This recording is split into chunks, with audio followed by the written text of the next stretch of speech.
Saudações cordiais, prezados ouvintes. Muito obrigado àqueles novos inscritos, também sejam bem-vindos. E o meu desejo é que Deus seja glorificado e a nossa vida seja edificada pelo estudo da palavra de Deus. E hoje temos novamente um tema especial, lembrando-nos da situação na qual estamos vivendo. As nossas fraquezas. É interessante quando lemos no Velho Testamento sobre o povo de Israel, a Bíblia nos afirma que Deus guiou esse povo de propósito por situações difíceis para ver qual era o estado do seu coração. Vejamos o que a Bíblia fala. E te lembrarás de todo o caminho pelo qual o Senhor teu Deus te guiou no deserto esses 40 anos para te humilhar e te provar, para saber o que estava no teu coração, se guardarias os seus mandamentos ou não. Deuteronômio 8, verso 2. Então, note, foi um tempo de 40 anos de provação, para serem humilhados e provados, para ver qual era realmente o estado do coração deste povo. Sem dúvida, quando nós passamos hoje por situações difíceis, também estamos sendo provados para manifestar o que realmente há no nosso coração. Israel passou 40 anos no deserto. Nós estamos agora há 4 meses na pandemia e não sabemos quanto tempo vai durar. Certamente não vai ser 40 anos. Mas Deus não apenas os provou, mas Deus também os abençoou. A Bíblia continua dizendo: nunca se envelheceu a tua roupa sobre ti, nem se inchou o teu pé nesses 40 anos. Então Deus os provou, mas Deus também providenciou uma sobrevivência muito garantida. Deus não permitiu que a roupa e os calçados fossem gastos durante tanto tempo. Deus pode, de uma forma miraculosa, guardar-nos em muitos sentidos. Mas, durante esse tempo, o povo de Israel realmente manifestou o que havia no seu coração. E muitas vezes murmuravam. A conduta deles mudou quando a situação ficava difícil. Será que a nossa conduta também mudou nesse tempo de dificuldade? Quais são as fraquezas que nós estamos evidenciando nesse tempo de pandemia? Nós queremos uma vez lembrar algumas situações e identificar as nossas fraquezas, porque existe uma razão especial para isso. A Bíblia diz, em Hebreus 4,15, porque não temos um sumo sacerdote que não possa compadecer-se das nossas fraquezas, porém que, como nós, em tudo foi tentado, mas sem pecado. Então ele fala aqui sobre o sumo sacerdote que pode compadecer-se das nossas fraquezas. Deus examina, mas Deus também providenciou um sumo sacerdote para ter compaixão de nós. A Bíblia mostra que os irmãos em Cristo também devem uns ajudar e apoiar os outros. Mas nós que somos fortes devemos suportar as fraquezas dos fracos e não agradar a nós mesmos. Portanto, cada um de nós agrade o seu próximo no que é bom para edificação. Romanos 15, 1 e 2. Então, aqui ele também fala sobre as fraquezas e aqueles que são fortes devem suportar as fraquezas. Nós devemos conviver com uma situação de dificuldades. Vamos ver, então, alguns exemplos de homens que manifestaram o seu estado interior no momento da provação. Primeiro, a vida de Moisés. A Bíblia mostra que Moisés era um homem muito manso, mais manso do que todos os outros da terra. Porém, em horas bem difíceis, ele perdeu o controle e ficou muito furioso. Nós lemos, e aconteceu que, chegando Moisés ao arraial, e vendo o bezerro e as danças, acendeu-se-lhe o furor. e arremessou as tábuas de suas mãos e quebrou-as no pé do monte. Êxodo 32, 19. Então, nota, ele tinha recebido a tábua de Deus, com a lei de Deus, preparadas pelo próprio Deus. E ele, no momento de furor, quebrou essas tábuas, porque a ira se acendeu nele.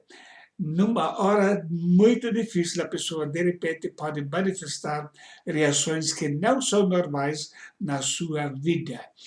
Também mais tarde, quando o povo estava reclamando de falta de água, nós temos um episódio que manifesta a mesma característica. E Moisés e Arão reuniram a congregação diante da rocha, e Moisés disse-lhes: ouvi agora, rebeldes, porventura tiraremos água dessa rocha para vós? Então Moisés levantou a sua mão e feriu a rocha 2 vezes com a sua vara, e saiu muita água, e bebeu a congregação e os seus animais. Números 20, versos 10 e 11. Deus havia ordenado que Moisés falasse com a rocha, mas no momento de ira, ele o chamou de rebeldes, ele foi lá e feriu a rocha 2 vezes. Mais uma vez, um momento de descontrole. Na hora, quando está tudo difícil, a pessoa, de repente, pode manifestar algumas características que não são normais no seu dia a dia. Você já manifestou alguma reação de ira nesse tempo de pandemia em relação a familiares, esposa, marido, filhos, assim por diante? A gente sabe que muitas pessoas estão entrando em conflito porque vivemos numa situação de calamidade. Jó era um homem muito especial, homem íntegro, reto, temente a Deus e que se desviava do mal. Mas na hora da grande enfermidade, ele também começou a reclamar. Porque se dá luz ao miserável e vida aos amargurados de ânimo, que esperam a morte e ela não vem, que cavam em procura dela mais do que de tesouros ocultos. Jó 3, 20 a 21. Então Jó, nesse momento, pediu a morte, esperava a morte, estava procurando algum jeito de poder morrer. Esse homem íntegro, reto, temente a Deus, também teve os seus sentimentos alterados em tempo de dificuldade. O profeta Elias, profeta muito especial, trabalhou com muita dedicação, mas quando, depois de haver matado os profetas de Baal, foi perseguido pela Jezabel, nós notamos ele de uma forma completamente diferente. Ele, porém, foi ao deserto, caminho de um dia, e foi sentar-se debaixo de um zimbro, e pediu para si a morte, e disse: já basta, ó Senhor, toma agora a minha vida, pois não sou melhor do que os meus pais. Então ele, nesse momento, também pediu para si a morte e não queria mais viver. Havia tido um ministério tão maravilhoso, mas chegou o momento quando ficou cansado e preferiu morrer também. Mas Deus não o abandonou nessa situação. A Bíblia mostra que ele fez uma caminhada longa e ali entrou numa caverna e passou ali a noite. Eis que a palavra do Senhor veio a ele e lhe disse: que fazes aqui, Elias? 1 Reis 19, verso 9. Então Deus não o abandona. Deus o chama e vai lhe dar uma nova missão. Podemos saber que Deus compreende as nossas fraquezas, e mesmo quando numa situação de dificuldade, calamidade, somos fracos, Deus ainda vai atrás, e Deus não recriminou Elias, só perguntou: o que você está fazendo aqui? E depois lhe deu uma nova missão. Um outro exemplo é a vida de Jeremias. Ele trabalhou mais ou menos 50 anos sem resultado aparente. E se cansou várias vezes durante esse tempo de ministério. Ele disse: se tivesse no deserto uma estalagem de caminhantes, Então deixaria o meu povo e me apartaria dele, porque todos eles são adúlteros, um bando de aleivosos. Jeremias 9, verso 2. Então ele estava preferindo se afastar do seu povo, ficar lá no deserto, numa estalagem, e não ter mais nada com esse povo. Tinha se cansado e estava realmente pronto a abandonar tudo. Não somente nessa ocasião. No capítulo 29, nós lemos: então disse eu, não me lembrarei dele e não falarei mais no seu nome. Mas isso foi no meu coração como fogo ardente, encerrando os meus ossos.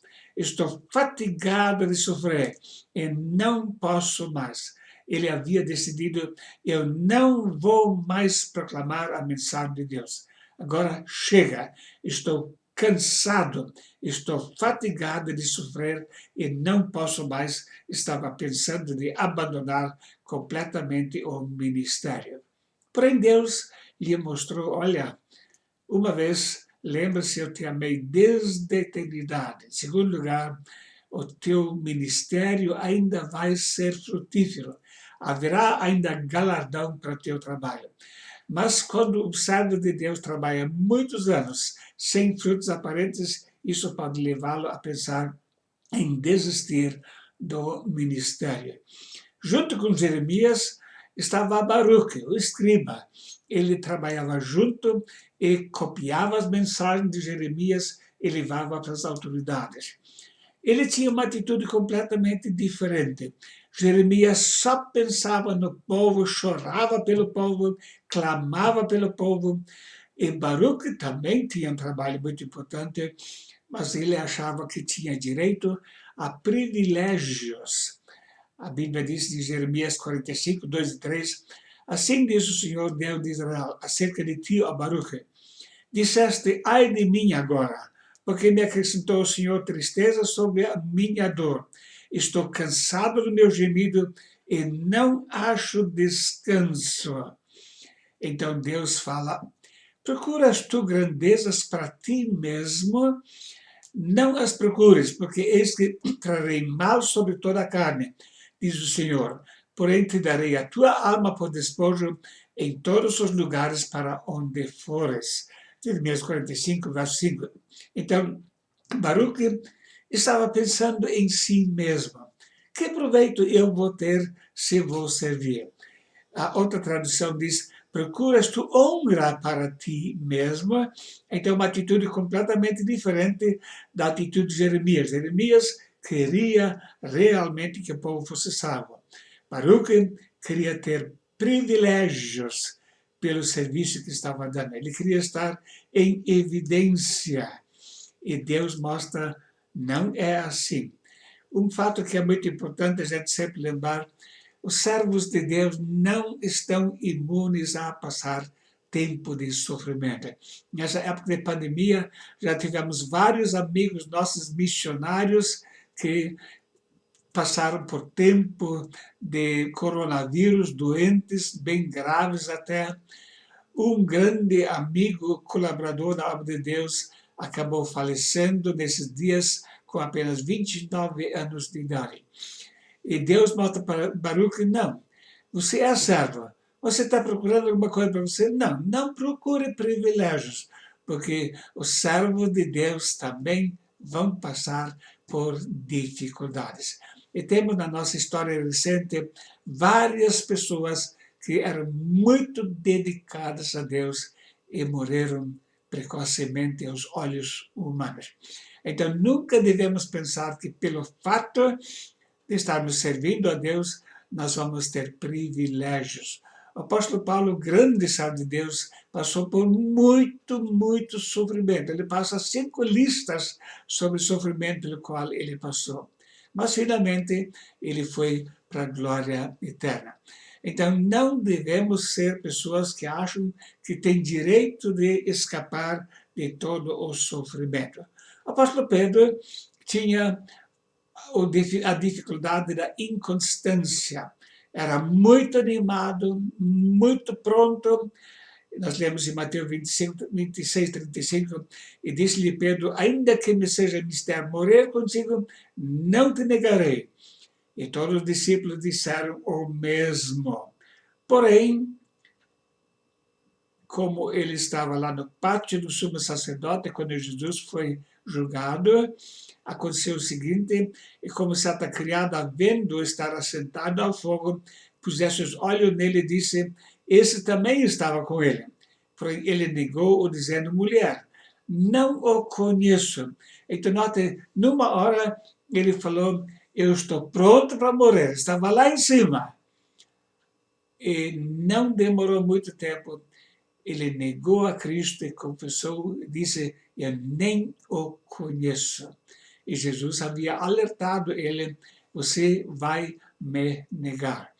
É muito importante uma pessoa não ter muita autoconfiança, mas confiança em Deus. Se nós nos achamos os bons, aqueles que podem tudo, nós vamos fracassar. Devemos sempre reconhecer que dependemos constantemente da graça de Deus. O ministério de Paulo também estava em perigo, e para que não me exaltasse pela excelência das revelações, foi-me dado um espinho na carne, a saber, o mensageiro de Satanás, para me esbofetear, a fim de não me exaltar. 2 Coríntios 12, verso 7. O apóstolo Paulo havia tido visões excelentes, mas ele estava agora em perigo de se exaltar. O sucesso facilmente sobe na cabeça de uma pessoa. E a Bíblia diz que o Senhor resiste aos soberbos. E Deus sabia, se eu deixar o apóstolo Paulo sem qualquer restrição, ele vai ficar orgulhoso. E Deus precisou permitir que lhe fosse posto um espinho na carne para que não se exaltasse. O apóstolo Paulo escreve, acerca do qual 3 vezes orei ao Senhor para que se desviasse de mim. E disse-me, a minha graça te basta, porque o meu poder se aperfeiçoa na fraqueza. De boa vontade, pois, me gloriarei nas minhas fraquezas, para que em mim habite o poder de Cristo. O nosso tema é as nossas fraquezas. Há fraquezas que são uma consequência do nosso estado emocional e espiritual, mas Deus pode colocar de propósito numa situação em que a pessoa sente uma fraqueza tremenda. Por quê? Quando isso acontece, então o poder de Deus vai se aperfeiçoar na pessoa. Não somos nós os bons. Quem é bom é Deus. Não somos nós que podemos tudo. É Deus que pode nos dar o sucesso no trabalho. E a Bíblia nos mostra que na nossa vida, qualquer um precisa do trono da graça. Ninguém é forte o suficiente para não necessitar da graça de Deus. Nós já lemos no começo, em Hebreus capítulo 4, visto que temos um grande sumo sacerdote, Jesus, o Filho de Deus, que penetrou nos céus, retenhamos firmemente a nossa confissão. Porque não temos um sumo sacerdote que não possa compadecer-se das nossas fraquezas. Porém, um que, como nós, em tudo foi tentado, mas sem pecado. Note, ninguém é bom o suficiente. Todos nós precisamos de um sumo sacerdote. E o escritor de Hebreus, ele fala as nossas fraquezas. Ele mesmo se inclui nisso também. Todos nós somos sujeitos a tropeçar. Todos nós falhamos e precisamos da graça de Deus. E esta maravilha, Deus não nos joga fora quando nós somos fracos, mas Ele nos chama para receber ajuda. Chegamos, pois, com confiança ao trono da graça, para que possamos alcançar misericórdia e achar graça, a fim de sermos ajudados em tempo oportuno. Sim, nós vamos passar por momentos de fraqueza. Então Deus oferece misericórdia, Ele oferece graça, Ele oferece ajuda nesse tempo oportuno. Como é que tem sido o seu estado emocional nesse tempo de pandemia? A Bíblia diz também em Romanos 8:26, e da mesma maneira também o Espírito ajuda nas fraquezas, porque não sabemos o que havemos de pedir como convém, mas o mesmo Espírito intercede por nós com gemidos inexprimíveis. Então, note como Deus está preocupado com as nossas fraquezas, em nos ajudar, em nos restaurar, em nos ajudar apesar das nossas fraquezas. Temos Cristo lá no trono da graça, temos o Espírito Santo em nós para nos ajudar nesse momento de fraqueza. Como é que eu posso receber ajuda, então? Em primeiro lugar, é necessário identificar quais são as minhas fraquezas. Em que áreas eu tenho falhado? Como Moisés, sentindo uma ira descontrolada quando nada vai bem. Isso tem acontecido no seu lar, na sua família, com os amigos. Somos como Jó, que achamos que não é justo passar por sofrimento e pedimos para nós a morte. Somos como Jeremias, que pensou em desistir do ministério, não vou fazer mais nada, porque não adianta trabalhar. Somos como Baruque, achando que temos direito de um tratamento privilegiado, que somos bons o suficiente. Somos como os outros servos de Deus, que precisam da intervenção de Deus para evitar que fiquem orgulhosos, como o apóstolo Paulo, para aprendermos a dizer: de boa vontade me gloriarei nas minhas fraquezas, para que em mim habite o poder de Cristo. Deus nos dirige por momentos e tempos de provações, para ver o que está em nosso coração. Temos feito uma avaliação do nosso estado emocional e espiritual. Quais são as áreas nas quais nós mostramos fraqueza? Deus convida: venha para mim, e eu quero te ajudar nessas áreas para superar. Identifique-as e leve-as ao trono de graça para obter ajuda, graça e misericórdia. Que bom que Deus não nos rejeita quando nós falhamos. Muito obrigado, amigo ouvinte, por assistir a mais uma apresentação. O meu endereço e-mail para contato é esse: peterundro2018@gmail.com. Ficarei muito contente se me mandar uma carta, se tiver perguntas, e com prazer estarei atendendo em tudo que for possível. E que Deus possa nos abençoar pela sua palavra e que o seu nome seja glorificado em tudo. Muito obrigado e um dia abençoado.